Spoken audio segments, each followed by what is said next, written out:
Have you ever stopped to think about the weight of a simple gesture? That kind of decision you make without calculating, without measuring the consequences, simply because something inside you tells you it's the right thing to do. It was dawn, and the city seemed to have given up making noise. The restaurant had been empty for hours, the chairs already overturned on the tables, the floor still damp from so much mopping. She was tired. The kind of tiredness that aches in your bones, that makes you question whether it's worth waking up the next day and repeating everything again. But there she was, cleaning the last table, drying her hands on her worn apron, ready to lock the door and drag her body to the bus stop. That's when she saw the man. He stood outside, motionless. The rain fell lightly but steadily, soaking the dark coat that hung from his shoulders like a weight. He wasn't the type of man who begged tea, didn't reach out, didn't knock on the glass, didn't make a sound. He just looked, and that look pierced the fogged glass, cut the distance between them, and touched something inside her that she thought she had forgotten how to feel. Perhaps it was hunger. Not the hunger of the stomach, but that other kind, the invisible one. The one that corrodes slowly and makes you believe that no one else cares anymore. She knew that expression well. She had felt it herself. She had looked into bright, warm places, longing to belong, longing for someone to open the door. The manager had warned her, more than once. Don't feed strangers after hours. Don't get involved. You don't know where these people come from. And she had always agreed, always locked the door carefully, looked around, and moved on. But that night, something was different. Maybe it was the silence that was too heavy. Maybe it was the rain. Or maybe it was just the fact that she was tired of living in fear of being human. She looked at the leftover plate, still warm, covered in aluminum foil. That was going to be thrown away anyway. She grabbed a bottle of water from the counter and unlocked the door. The sound of the key turning echoed in the empty space. She opened the door just enough to pass the plate. She said nothing. There was nothing to say. He looked at her, and for a moment, they just stood there. He soaked and motionless. She, with the plate in her outstretched hands, her heart beating faster than it should. There was something in his eyes. Something that wasn't just gratitude. It was recognition. As if he were trying to etch every feature of her face into his memory. As if he knew that this moment meant more than she could imagine. He accepted the dish. His hands were cold when they brushed against hers for a second. He held the food carefully, like someone holding something fragile, something that could break. And then, without a word, he turned and disappeared into the damp darkness of the street.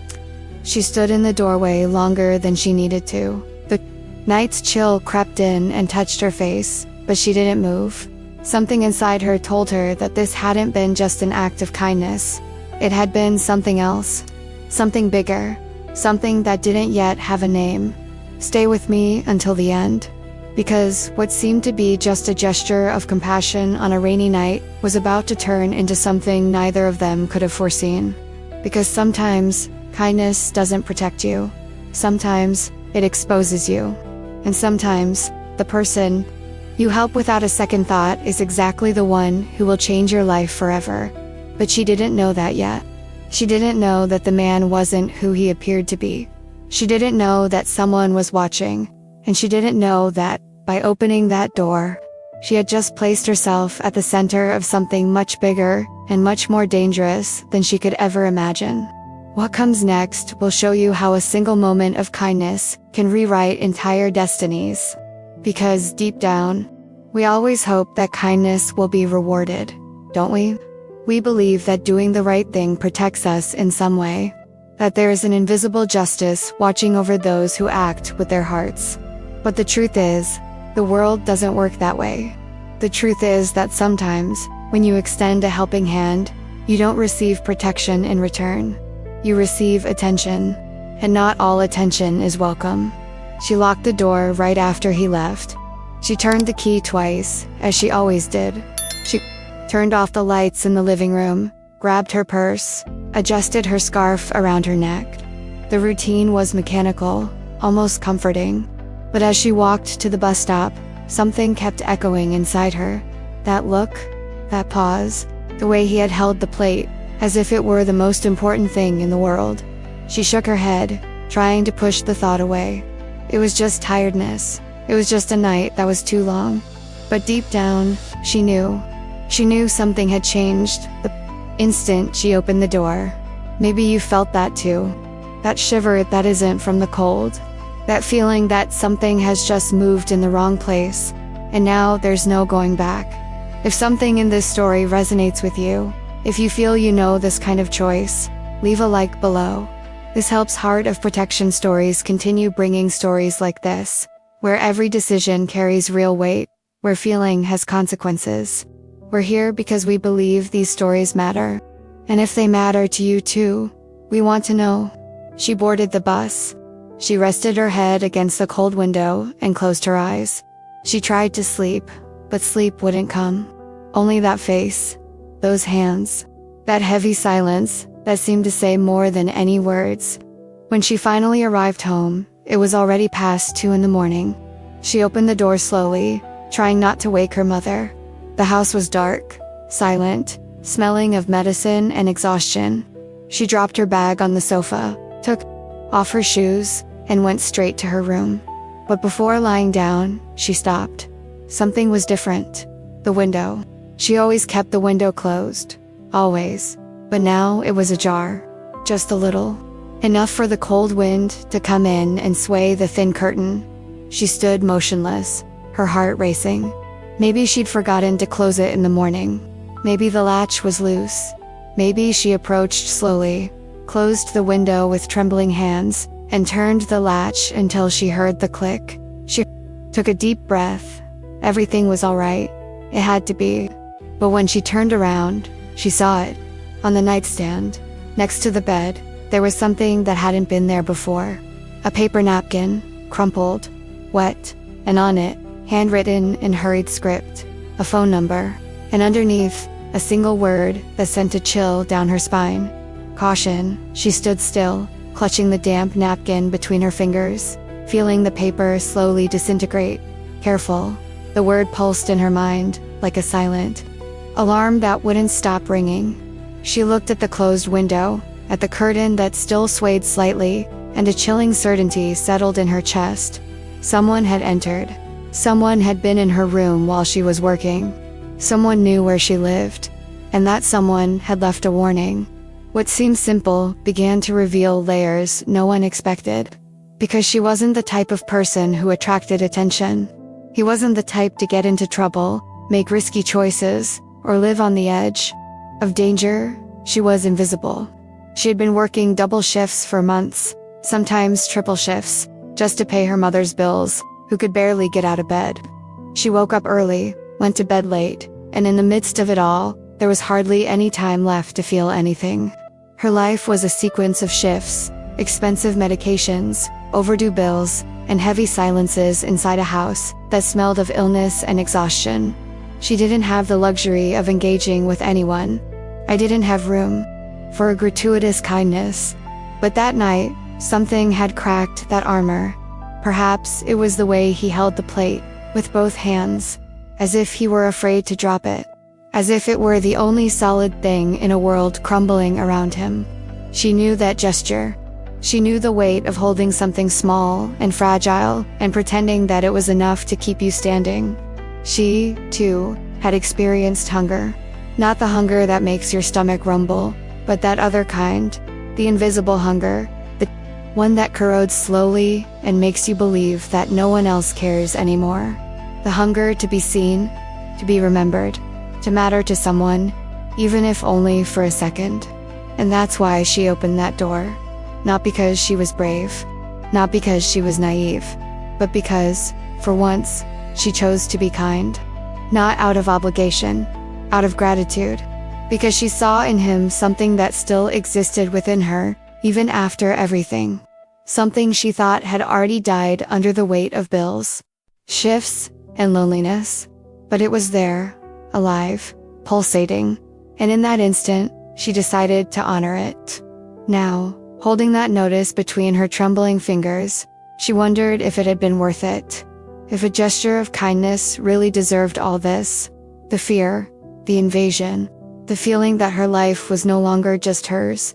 She sat on the edge of the bed, still dressed, still with the restaurant uniform clinging to her body.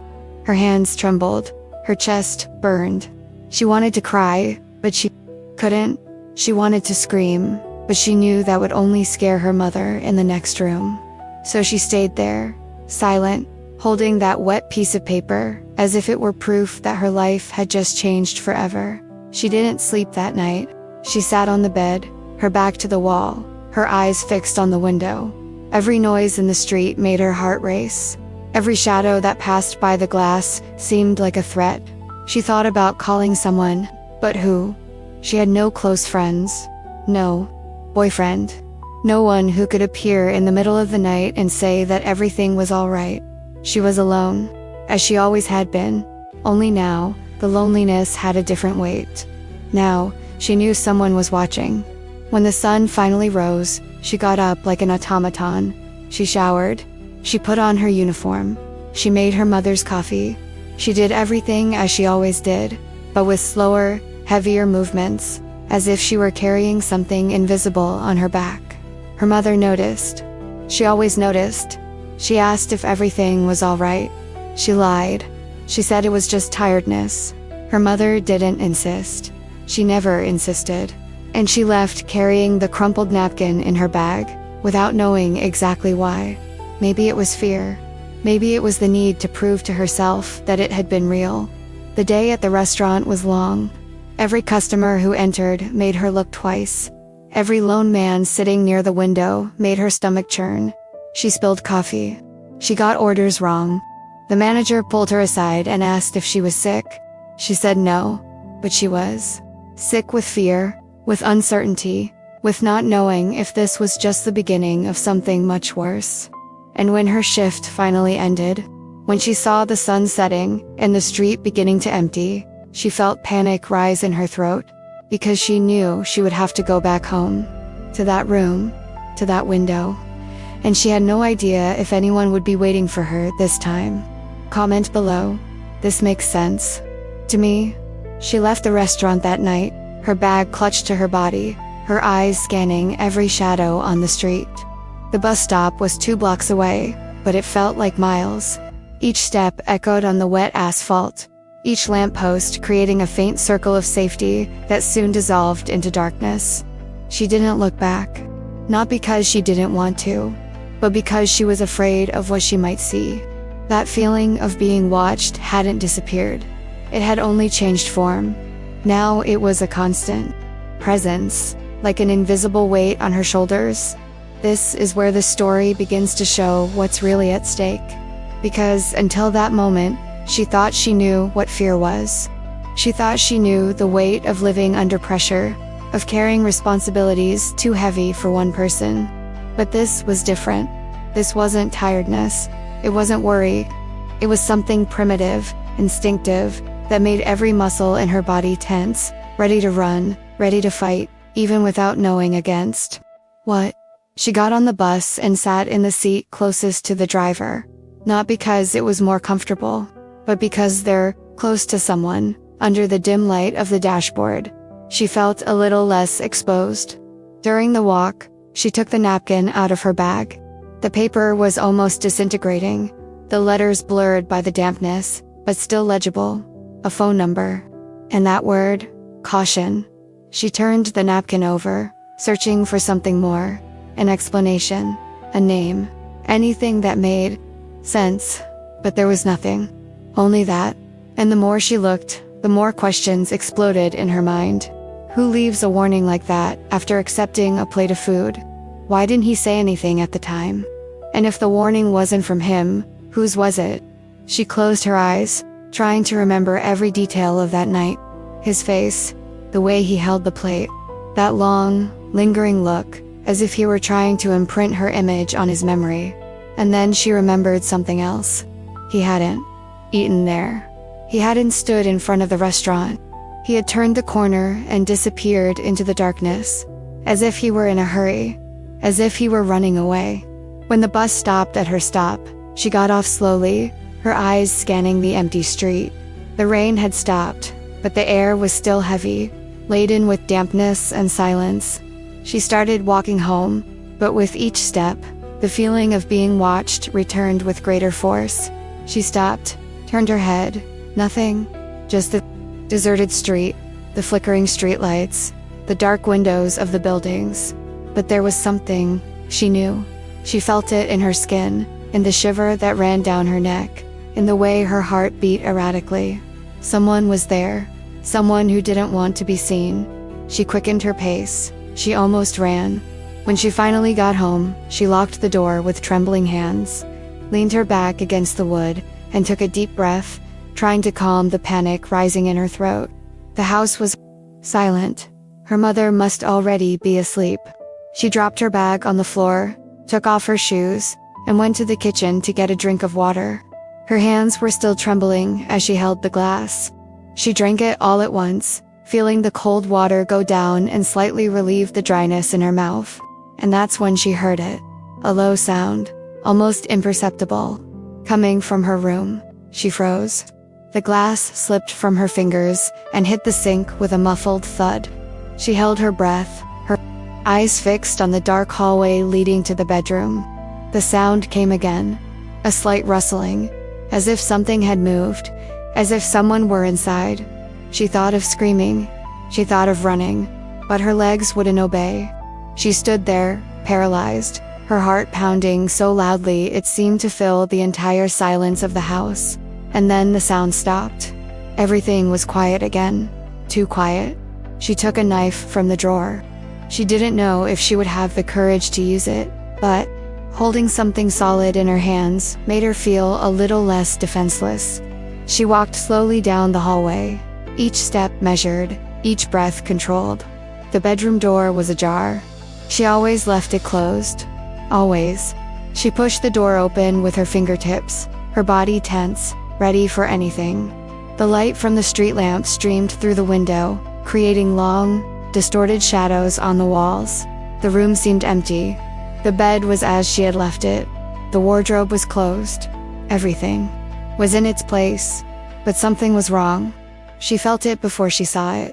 The window. It was open. Not much. Just a crack. Enough for the cold wind to come in and make the curtains sway. She approached slowly, the knife still clutched in her hand, and looked out. The street was empty.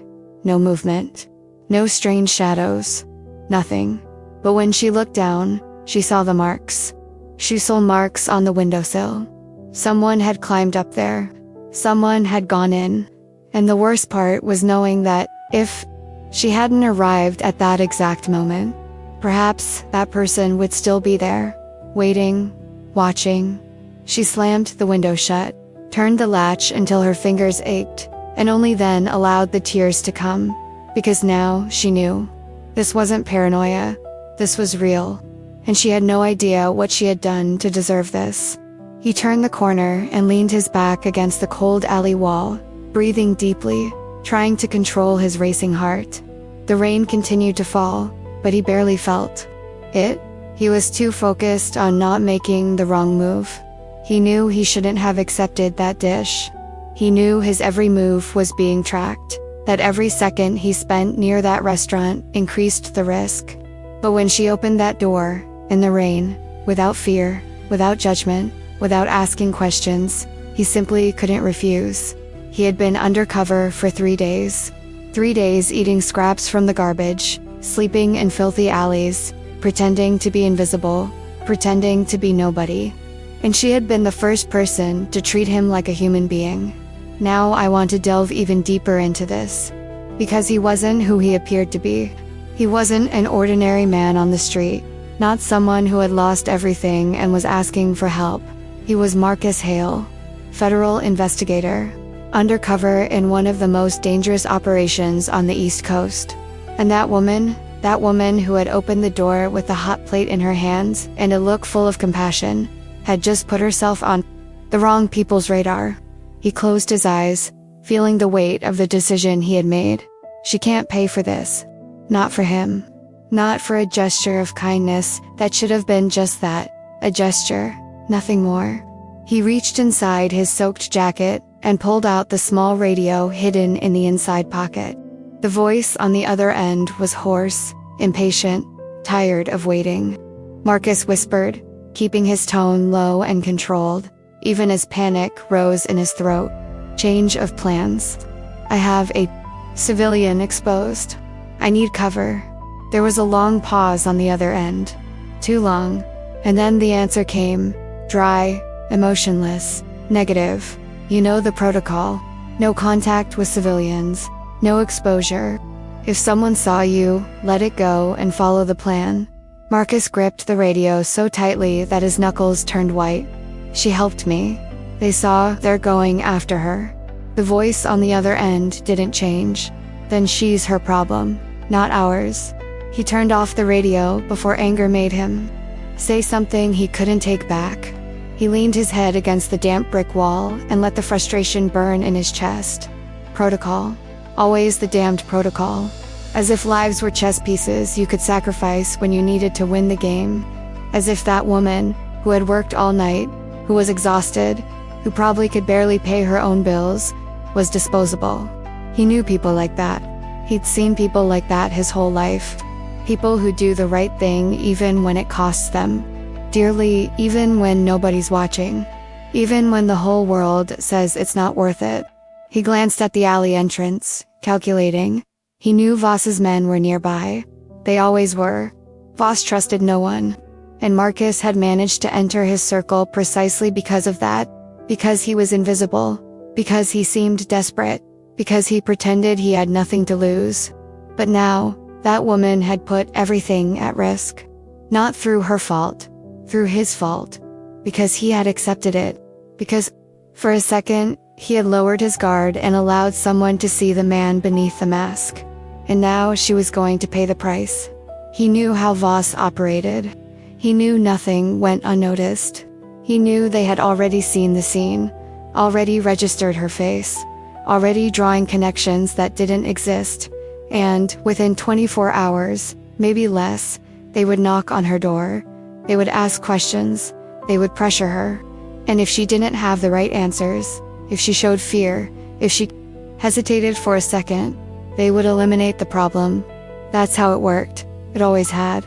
He took a deep breath, feeling the weight of the decision forming in his mind. He had two options. Follow protocol, finish the operation, arrest Voss and his men, and let her fend for herself. Or break all the rules, risk 6 months of undercover work, and do what he knew was right. He already knew which one he would choose before he even finished thinking.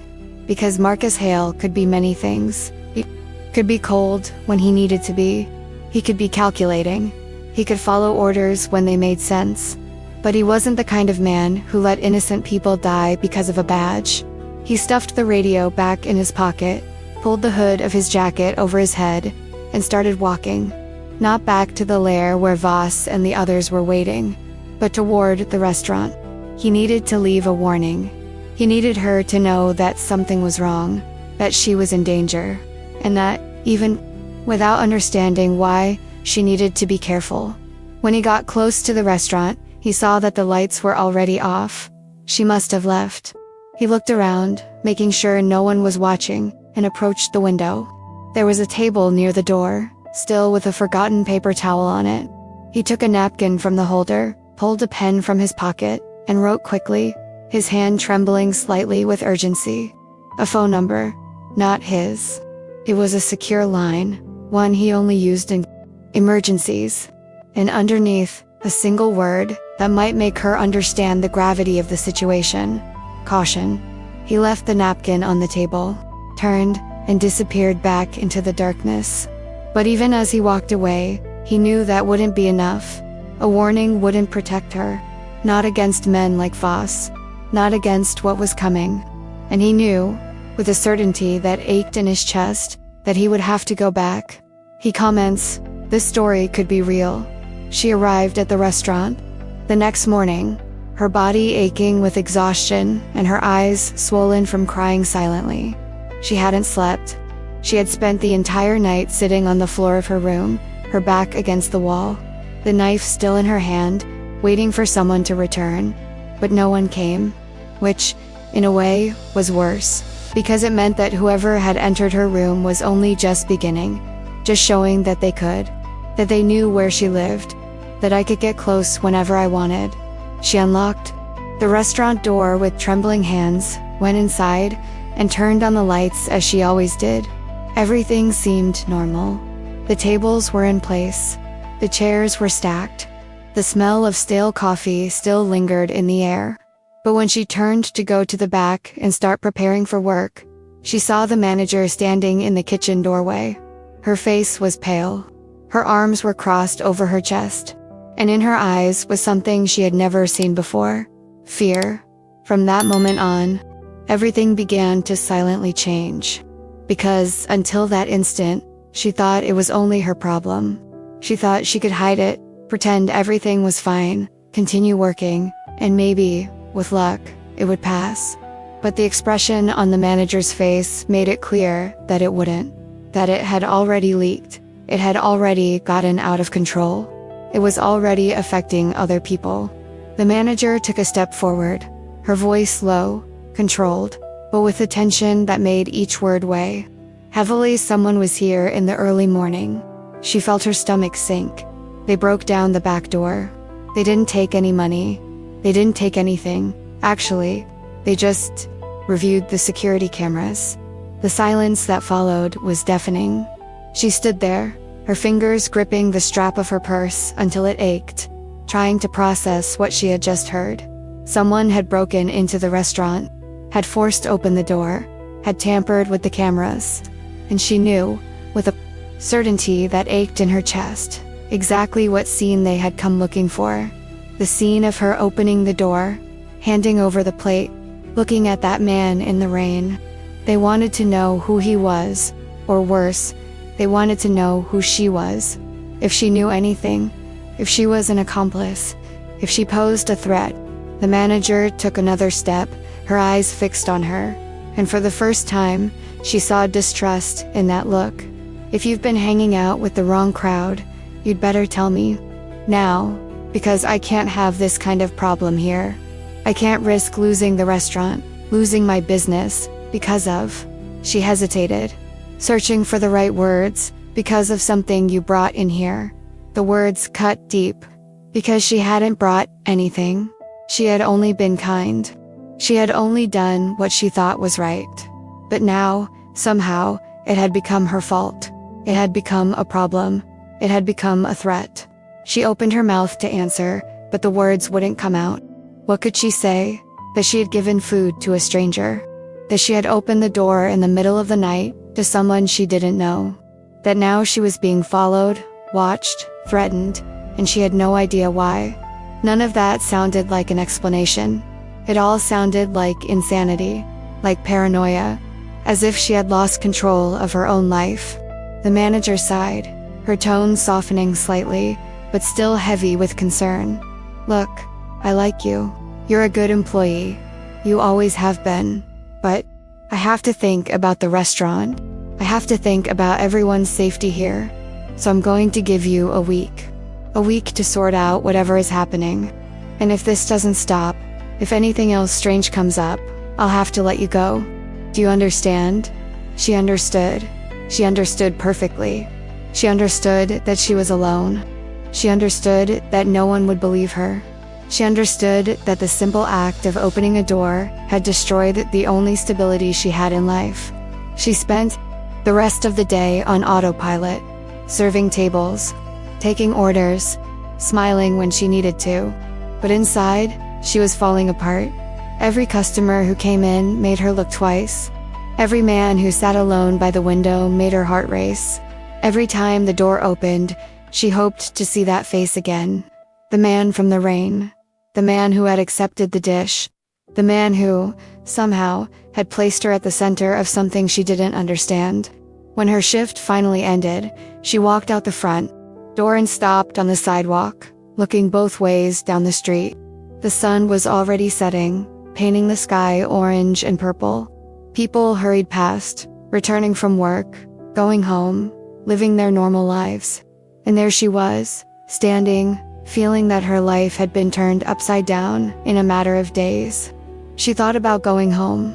But the idea of returning to that room, to that window, to that heavy silence, made her want to cry again.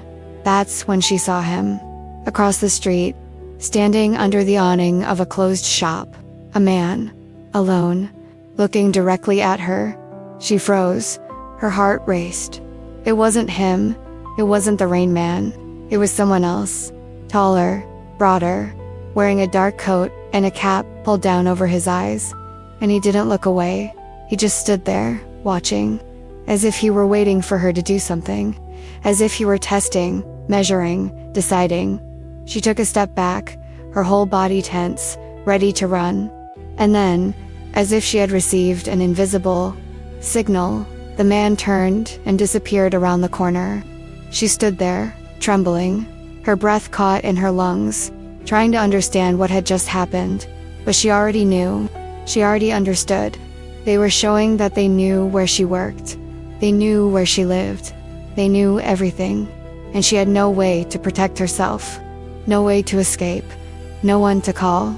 She spent the next 3 days in a constant state of alert.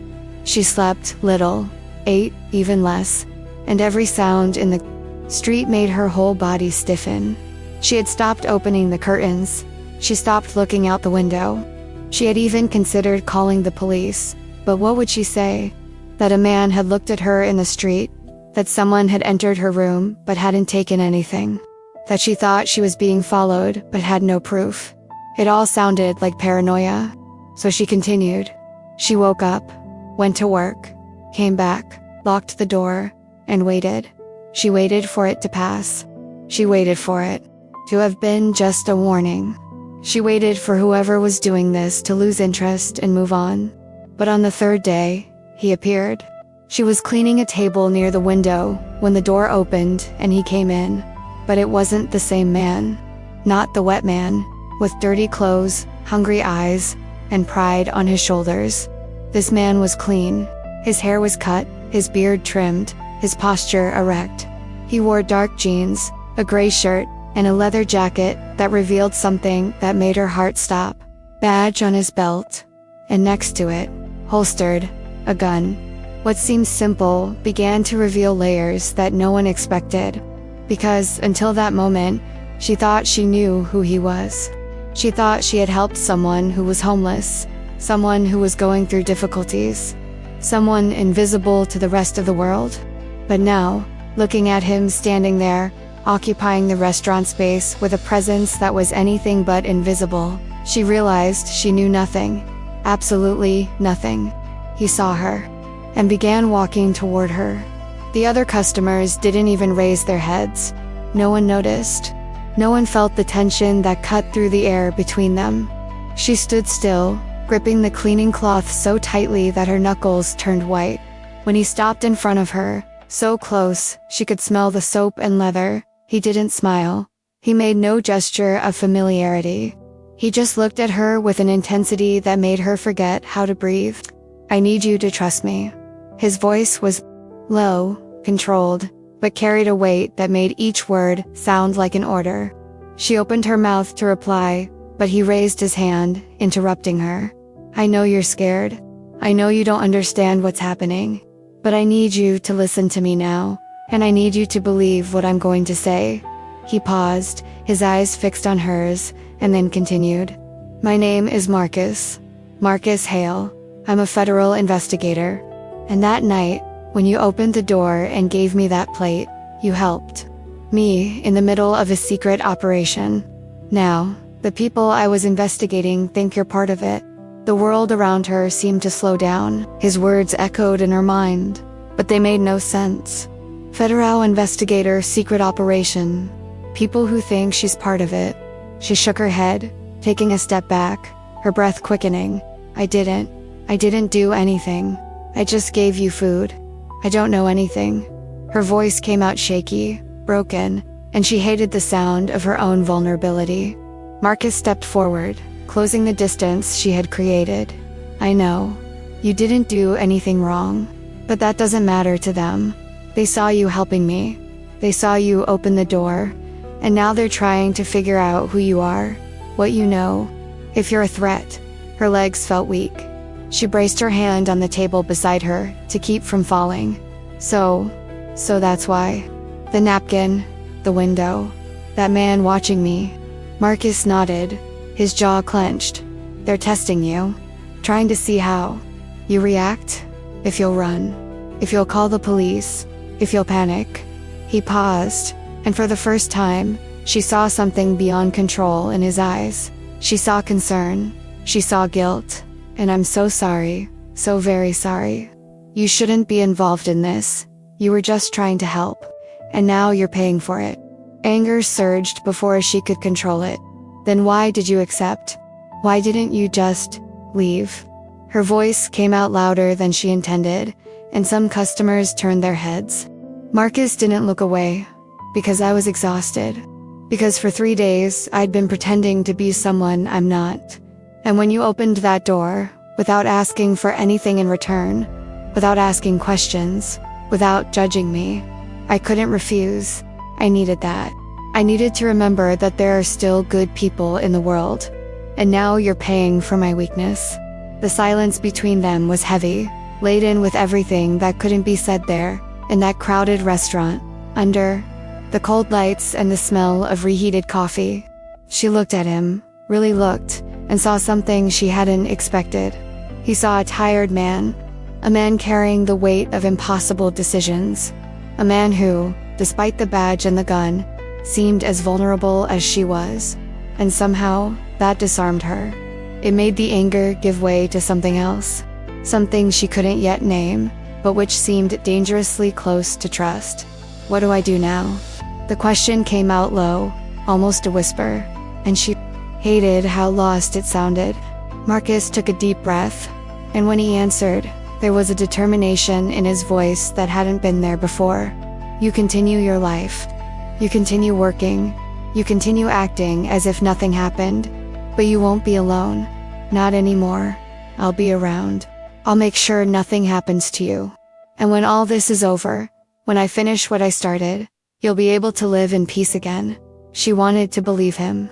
She wanted to believe that someone would finally protect her. But life had taught her that promises like that were rarely kept. She comments, I've seen that truth too. Marcus left the restaurant with the weight of the decision pressing down on his shoulders like a stone. He had told her he would protect her. He had looked her in the eyes and made a promise he knew he might not be able to keep. But what else could he do? Leave her to her own devices? Pretend it wasn't his responsibility? He had already tried that. He had already followed protocol to the letter in previous operations. He had already seen innocent people pay the price for being in the wrong place at the wrong time. And every time, he carried the weight of those choices like invisible scars that never fully healed. From that moment on, everything began to silently change. Because Marcus knew exactly what the right move was according to the manual. He had 2 options. The first, get her out of town immediately. Put her in temporary witness protection. Arrange false documents. Send her somewhere where Voss and his men would never be able to find her. But that meant giving up on the operation.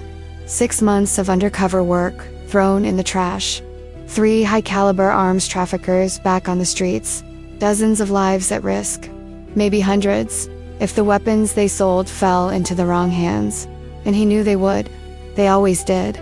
The second option was colder, more calculating, more efficient. Use her as bait. Let the criminals continue to think she was an informant, someone who knew too much, someone who represented a threat. And then, when they came after her, when they made the wrong move, Marcus and his team would be waiting. They would set a trap. They would catch them all at once. They would close the operation with a flourish. Protocol dictated that this was the right choice, that the greater good should come before individual gain, that sacrifices were necessary, that he was trained to make difficult decisions. But when he had looked at her there in the restaurant, with that raw fear in her eyes but still standing, still trying to understand, still brave despite everything, he knew. I knew he could never put her in danger again. Not deliberately, not coldly, not like a chess piece in a game where he already knew the outcome. Because she wasn't a trained agent. She wasn't someone who had chosen that life. She was just a tired woman who had worked all night and decided to be kind to a stranger. And now he was paying a price that should never have been charged. So he did the only thing he knew how to do when protocol and conscience conflicted. He broke protocol. He went back to the secure apartment where his team was gathered, threw the report on the table, and simply said, "I took her out of the game. She doesn't know anything. Voss will figure it out in a few days and move on." The lie came easily, and he saw in the eyes of the operation coordinator that he hadn't bought the story. But the man said nothing. He just looked at him for a long moment and then nodded. "Your problem, Hale.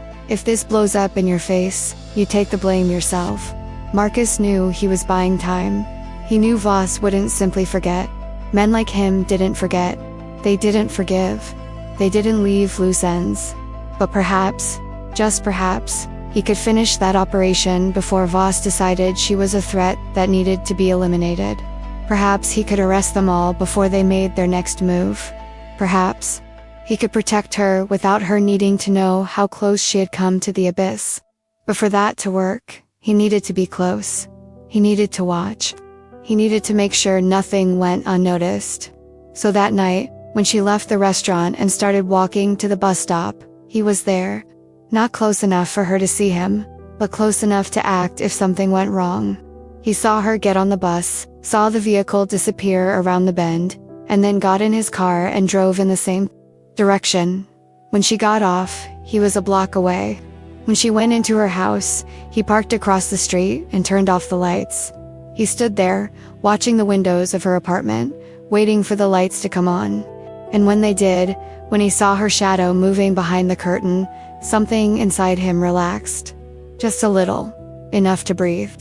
He picked up his phone and set an alarm to wake him every 2 hours. He wasn't going to really sleep that night, or the next few, not until he was sure she was safe. Not until he finished what he had started. Because Marcus Hale had made many wrong choices in his life. He had followed orders he knew were morally questionable. He had turned a blind eye to injustice in the name of the greater good. But this time, this one time, he was going to do the right thing, even if it cost him his career, even if it cost him the operation, even if it cost him everything. Because he had looked into her eyes and seen something he thought he had lost a long time ago. Hope, kindness, humanity. And he wasn't going to let the world destroy it. Not while he still had breath in his lungs and a gun in his holster. The days that followed created a strange, almost silent routine between them. Marcus began to appear at the restaurant, always at closing time, always alone. He never went in while there were still customers. He never drew attention. He would just stay across the street, leaning against a lamppost or sitting on a bench in a small park on the corner, and wait. He waited for her to finish her shift. He waited for her to turn off the lights. He waited for her to lock the door and start walking to the bus stop. And only then would he move, always keeping a safe distance, but never far enough that she wouldn't know he was there. Now I want to delve even deeper into this subject, because at first, she was tense. Every time she saw his silhouette standing in the shadows, her heart raced. She wondered if she was being watched, if it was protection or control, if Marcus was really there to keep her safe, or if she had become part of something bigger, something she didn't yet fully understand. She thought about confronting him, asking why he kept showing up, why he didn't just end the operation and leave her alone. But every time she opened her mouth to speak, the words died in her throat, because, deep down, she knew the answer.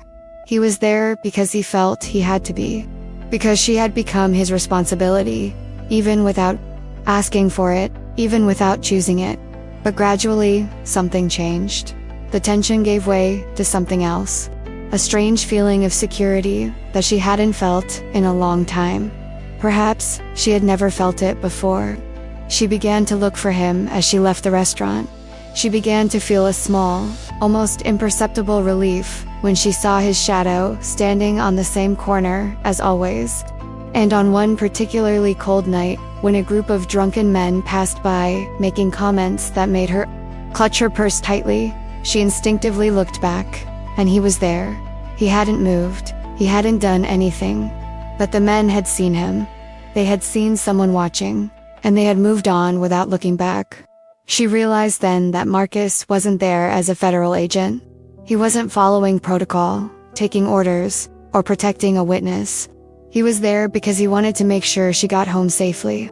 Because, somehow, she had become important to him. And this revelation both frightened and comforted her. Because trusting someone, allowing someone to get close, meant opening herself up to being hurt again. And she had spent so much time building walls around her heart that she barely remembered what it was like to let someone in. One night, as she locked the restaurant door and adjusted her scarf around her neck, he approached. Not too close. Just enough for his voice to reach her, without him having to shout, "You shouldn't have opened that door for me." The phrase came out low, laden with something that seemed like guilt, regret, perhaps even sadness. She stopped, the key still in her hand, and turned to look at him. Marcus was standing under the lamppost, his hands in his jacket pockets, his face half hidden in the shadows, but she could see his eyes. And there was something there that made her forget the cold, the tiredness, the fear. There was honesty, vulnerability, but I opened it. Her answer came out simple, direct, without beating around the bush, because it was the truth. She had opened that door. She had made that choice, and even knowing everything that had come after, even carrying the weight of fear and uncertainty, she didn't know if she would do differently, because at that moment, in the rain, seeing that man looking into the restaurant as if he were looking at something unattainable, she had seen her own pain reflected back, and she couldn't simply turn her back on it. Marcus didn't answer. He just stood there, under the lamppost, his eyes fixed on her, and nodded slightly. It was a small gesture, almost imperceptible, but it carried the weight of everything that couldn't be said. She started walking to the bus stop, and as always, he followed her, keeping his distance, keeping silent, but present, always present. And when she finally got on the bus and looked out the window, he was still there, standing under the dim light of the lamppost, watching the vehicle drive away. And she knew, at that moment, with a certainty that hurt and comforted at the same time, that he wasn't going away. That as long as she was in danger, as long as that operation wasn't over, he would be there, protecting, watching, carrying the weight of guilt and responsibility as if it were rightfully his. And somehow, that changed everything. Because she was no longer alone. She no longer had to carry the fear alone, face the shadows alone, lock the door and hope that no one would come. There was someone outside. Someone who, for reasons she didn't yet fully understand, had decided that she was worth protecting. And that, more than any word of comfort or empty promise, made her believe that maybe, just maybe, she would be able to survive it. Comment below. This makes sense to me. A week passed in that strange, silent routine. A week where she woke up, went to work, came home, and knew he would be there, watching, protecting, maintaining a distance that seemed both comforting and painful. She had stopped looking over her shoulder every second. She had stopped jumping at every noise in the street. Not because the fear had completely disappeared, but because now it had a form, it had a name, and there was someone by her side who seemed willing to face it. This is where the story begins, to show what's really at stake. Because that night, when she left the restaurant and saw Marcus standing in his usual spot, there was something different about his posture. Something that made her heart race, even before he opened his mouth. He wasn't leaning against the lamppost as he always did. He was standing, his shoulders tense, his hands out of his pockets. And when she approached, he took a step forward, closing the distance between them more than he had done all week. "We got 2 out of 3. His voice was low, controlled, but she could hear something behind it. Relief, exhaustion, maybe even a little hope. She stopped in front of him, her heart pounding, waiting for him to continue. "They think you Don't know anything. You're safe." He paused, and for the first time in days, she felt the weight that had been pressing on her chest begin to dissolve. Her legs weakened slightly, and she had to hold onto her bag strap to keep from stumbling. Safe. The word echoed in her mind like a distant bell. She was safe. She could breathe. She could sleep. She could go back to living without looking over her shoulder every second. She almost smiled, almost allowed relief to completely wash over her. But then she saw his face, and Marcus wasn't smiling. His eyes remained fixed on her, but there was something there that cut the relief in half before it could fully settle in. There was tension. There was worry. There was something he hadn't said yet. And she knew, even before he opened his mouth again, that it wasn't over. Not completely. For now, he added, and the two words fell between them like stones. There's still one on the loose. The third, the most dangerous of the three. And he won't stop until he thinks there's a living witness. The relief that had begun to form in her chest turned to ice. She swallowed hard, trying to process what he was saying, trying to understand what it meant for her. So, her voice came out hoarse, trembling. "How much time do I have?" Marcus stared at her with an intensity she had never seen before. It wasn't just concern. It wasn't just duty. It was something deeper, something personal, something that made the answer he was about to give seem to hurt him as much as it would hurt her. "The time I can give you." The words came out with a weight that made her understand the true gravity of the situation. She wasn't safe, not really. He was only on a temporary pause, an interval between the danger that had passed and the danger that was yet to come. And Marcus, the man who had entered her life by accident and decided to stay by choice, was the only thing between her and what was to come. She took a step back, needing space to breathe, to think, to process. So this never ends. Am I going to have to live like this forever? Looking over my shoulder, hoping someone will show up, hoping you won't be there when I need you. Her voice rose slightly, heavy with frustration, fear, and something that seemed dangerously close to despair. Marcus didn't move. He just kept looking at her with that intensity that made her feel seen in a way she had never felt before. "Not forever," he said, and there was a determination in his voice that cut through the panic that was beginning to rise in her throat. "I'll finish this. I'll find the third one. I'll make sure he never poses a threat to you again. But until then, you need to keep doing what you're doing. Keep living. Keep working. And trust that I won't let anything happen to you." She wanted to believe him. She wanted to believe that this had an end, that there was a future where she could go back to being just herself, without fear, without looking over her shoulder, without expecting the next shadow on the street to be the last thing she saw. But life had taught her that promises were fragile, that security was an illusion, that in the end, the only person she could trust was herself.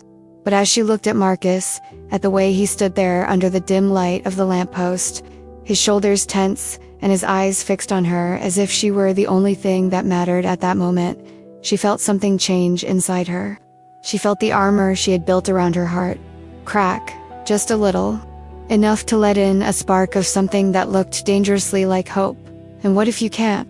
The question came out low, almost a whisper, but it carried all the weight of the fear she had been carrying since this began. Marcus took a step forward, closing the distance between them even further. And when he spoke, his voice was low, firm, laden with a promise she desperately wanted to believe. "Then he'll have to get past me first. And I don't intend to make things easy." Marcus's words hung in the cold night air like an unbreakable promise. She didn't answer. She didn't know what to say. Because, for the first time in her life, someone was offering her something she had never had. Protection. Not the kind that comes with conditions or expectations, but genuine protection. The kind that costs something. The kind that demands sacrifice. And that scared her as much as it comforted her. What seems simple begins to reveal layers that no one expected. Because, while they stood there, under the dim light of the lamppost, with the entire city moving around them, indifferent to the silent drama unfolding, Neither of them noticed the figure standing 3 blocks behind them. A dark silhouette leaning against a parked car, smoking a cigarette with calculated calm, its eyes fixed on them, watching, measuring, waiting. The third man was in no hurry. He wasn't like the other 2 Marcus and his team had captured. Those were soldiers, replaceable parts in a larger machine. But he was different. He was the kind of man who survived not by being the strongest or the fastest, but by being the most patient, the most calculating, the kind who waited for the perfect moment when everyone thought the danger had passed, when their guard was down, when people began to believe they were safe. And then he acted. He had seen everything. He had seen the woman open the restaurant door that rainy night.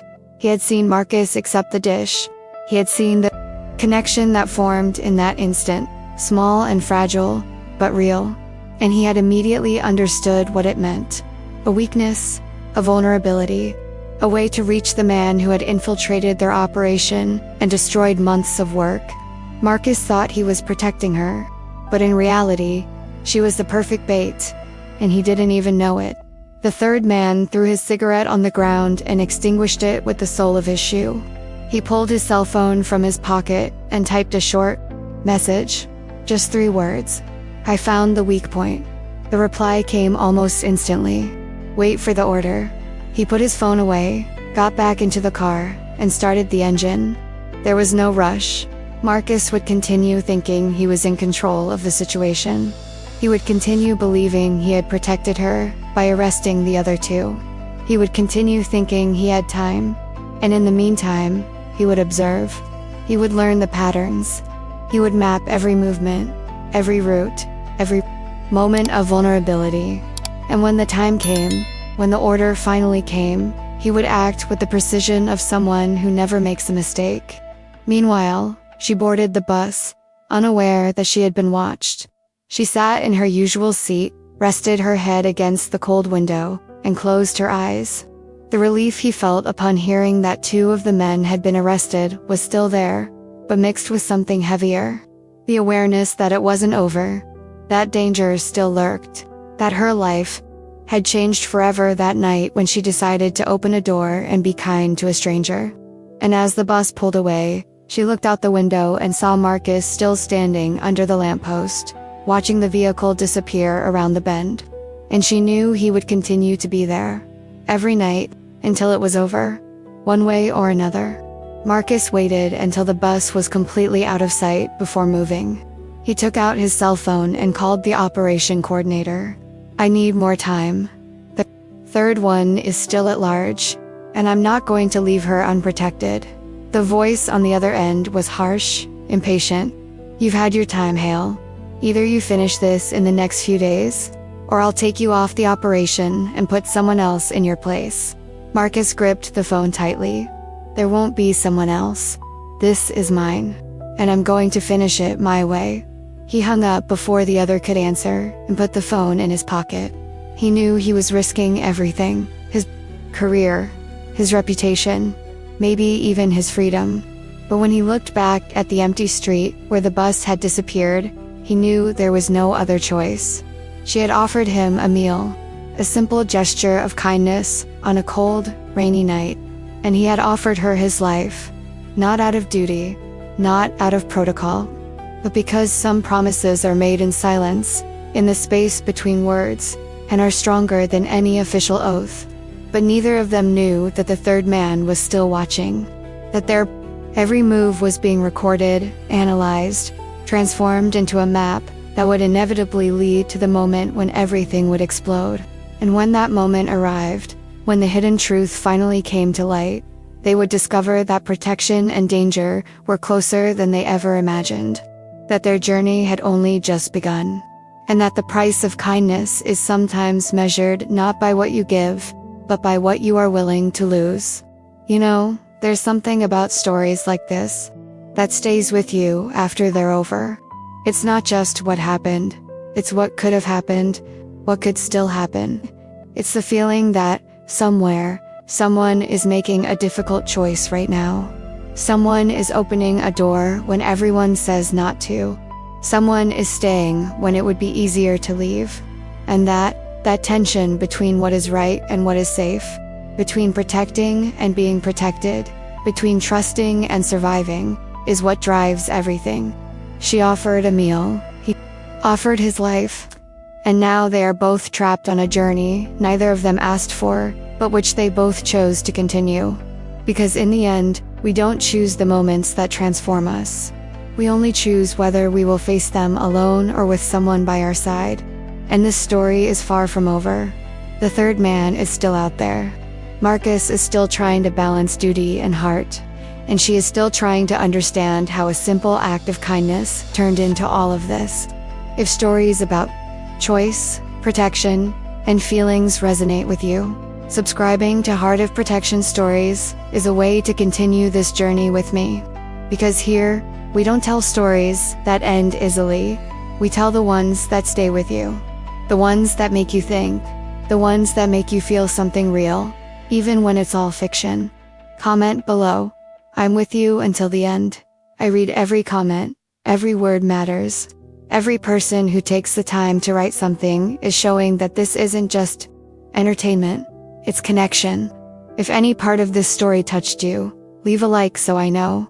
It doesn't take much. Just a second. But that second tells me it was worth it. That you felt it. That you understood it. And that you want to keep feeling it. There's a video here that continues in the same vein. Another story. Another conflict. Another journey where someone decides it's worth risking everything for another person. Click and follow me there. Because we're just getting started.